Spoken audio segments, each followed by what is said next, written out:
Durante depoimento na CPI da pandemia no Senado nesta quarta-feira, o ex-ministro da Saúde, Eduardo Pazuello, foi questionado por senadores sobre sua atuação diante da crise da saúde no Amazonas. Antes do início da sabatina, ainda em seu discurso de abertura, Pazuello afirmou que se antecipou à situação do Amazonas e enviou uma equipe para verificar a situação de perto. Ainda no final de dezembro, antecipando-me aos fatos do estado do Amazonas, tomei a decisão de destacar uma equipe do Ministério da Saúde para avaliar em loco a realidade da situação e propor medidas de apoio.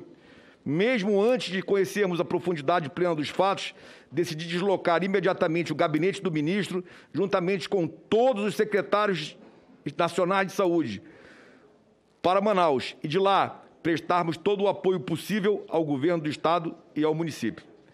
A crise sanitária de Manaus nos levou a montar uma das maiores operações logísticas emergenciais já realizadas na história. Graças ao apoio incondicional da Força Aérea Brasileira e ao desprendimento de nossas tripulações, foram transportados 1,6 milhões de metros cúbicos de oxigênio e equipamentos. Em janeiro deste ano, época em que o Amazonas enfrentou a crise da falta de oxigênio, o general Pazuello estava à frente da pasta. Ele foi questionado pelo relator da comissão, Renan Calheiros, sobre quando recebeu a informação sobre o problema por parte do governo do Amazonas. As autoridades amazonenses alertaram o Ministério da Saúde sobre a iminência da falta de oxigênio? Não alertaram, apenas no dia 10 à noite, pessoalmente. Por que as medidas tomadas por Vossa Excelência não foram suficientes para evitar o colapso?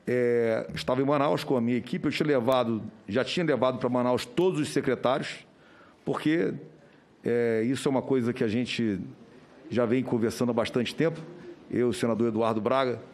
Então a gente já vinha acompanhando o assunto de Manaus, olhando de per si, e claro, não havia a discussão ainda conosco sobre oxigênio, mas havia uma curva de contaminação alta, havia um colapso nos hospitais e a gente, na minha interpretação, como ministro à época, eu precisava avançar para lá o meu gabinete, com os meus secretários, para poder de lá tomar as decisões imediatas e resolver o problema.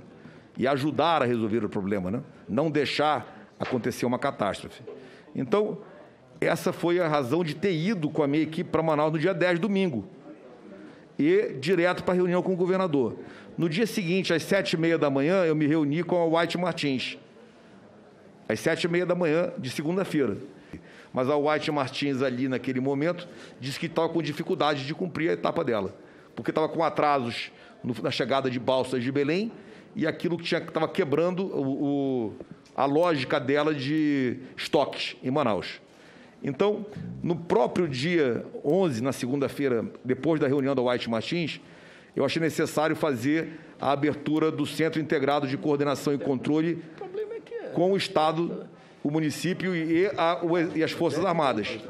O senador Eduardo Braga questionou ao ex-ministro o que faltou para que as autoridades competentes pudessem ter agido de forma contundente para minimizar os impactos das mortes causadas pela Covid-19. Do dia 10 de janeiro ao dia 20 de janeiro, quando chegou a primeira carga da Venezuela, do dia 10 ao dia 20, passaram-se 10 dias, morrendo em média 200 pessoas por dia no Amazonas.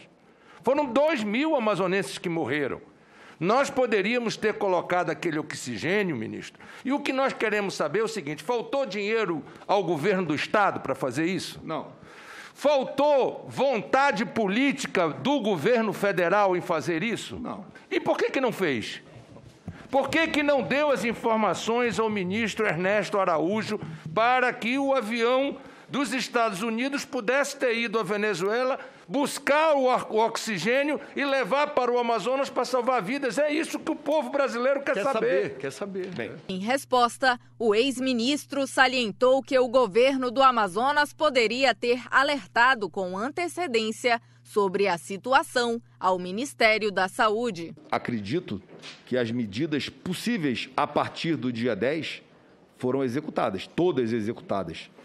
Com relação a a situação específica do Amazonas em termos de logística e a resposta, o tempo de resposta, a partir de acionamento de força aérea, barcos da marinha e civis, em 4 dias, 5 dias, nós já estávamos com os níveis de estoque sendo restabelecidos.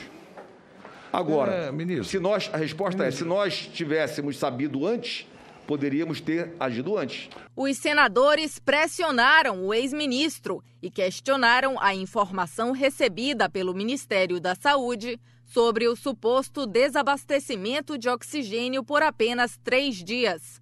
Aqui você observa claramente a curva da White Martins e os 3 dias onde ela cai. Esse V de queda são 3 dias, 13, 14 e 15. Considerando que 15, ela começa a ficar positiva no seu estoque regulador. Ela começa a refazer o estoque regulador e volta novamente a atender a demanda completa. Então, nós tivemos, efetivamente, pelo que está aqui e pelo que a White Martins nos mostra, de 3 dias onde a queda que foram aonde aconteceram as maiores dificuldades de atendimento em Manaus. O senador Eduardo Braga destacou contradições entre os momentos vividos pela população durante a crise do oxigênio no Amazonas e os dados apresentados por Pazuello. Sob pena de nós estarmos aqui sendo conivente com uma informação errada, desculpe a expressão, mentirosa. Não faltou oxigênio no Amazonas apenas 3 dias, pelo amor de Deus, ministro Pazuello, pelo amor de Deus. Faltou oxigênio na cidade de Manaus mais de 20 dias. É só ver o número de mortos, é só ver o desespero das pessoas tentando assegar ao oxigênio. Senador, não é possível. Não são os dados que estão comigo. Não, mas não é possível. E mais, agora eu vou dizer a Vossa Excelência. Vossa Excelência não pode deixar de dizer que conhece isso. O senhor estava lá. O senhor assistiu com seus olhos os nossos brasileiros amazonenses morrerem por falta de oxigênio. Eu estava lá. No dia 12, no dia 13, no dia 14, no dia 15. O senhor sabe quando foi o pico das mortes no mês de janeiro no Amazonas? O senhor sabe como ministro? As mortes para oxigênio foi de 14 para 15. Não, ministro, desculpe. Nós tivemos pico de morte de oxigênio no Amazonas, inclusive no dia 30 de janeiro. No dia 30 de janeiro.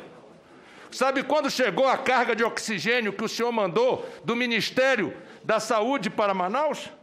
No dia 24 para o dia 25. O da Venezuela chegou antes. Chegou no dia 20. E antes nós ficávamos dependendo da ajuda do Gustavo Lima, do Paulo Gustavo, do Tiriripa. Esses é que ajudaram a gente. Ministro, pelo amor de Deus, vamos deixar claro a responsabilidade do governo do Estado, da Prefeitura e do governo federal, porque amazonenses morreram, brasileiros morreram.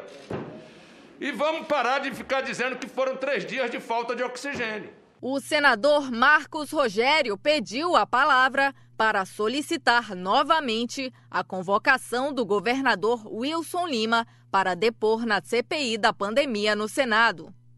Nós vamos ter aqui na semana que vem 2 depoimentos importantes do Amazonas.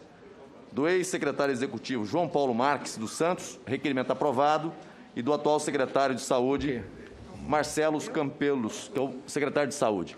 Mas eu acho que mais do que nunca, diante do que nós estamos vendo aqui, se faz necessário trazer aqui também o governador do Estado. Cada dia que passa e diante de tudo que nós estamos vendo aqui, se mostra como imperativo, inafastável, a necessidade de convocação também do governador do Estado do Amazonas. É o apelo que faço a Vossa Excelência para a gente pautar e votar esse requerimento.